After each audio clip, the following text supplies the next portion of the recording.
এক বহিঃপ্রকাশের নাম হইল গণভোট। আচ্ছা, বাংলাদেশে কি গণভোট ছিল? ছিল না।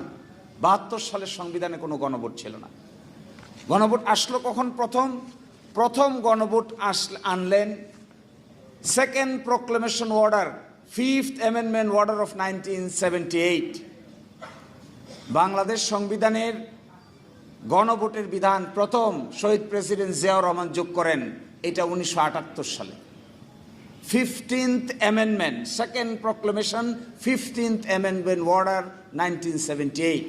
এইটা দিয়ে বললেন বাংলাদেশের সংবিধানের প্রস্তাবনা, অনুচ্ছেদ 8, অনুচ্ছেদ 48, অনুচ্ছেদ 56 এবং অনুচ্ছেদ 142, এগুলো যদি সংশোধন করতে হয় তাহলে 142-এর অধীনে গণভোট ছাড়া সংশোধন করা যাবে না।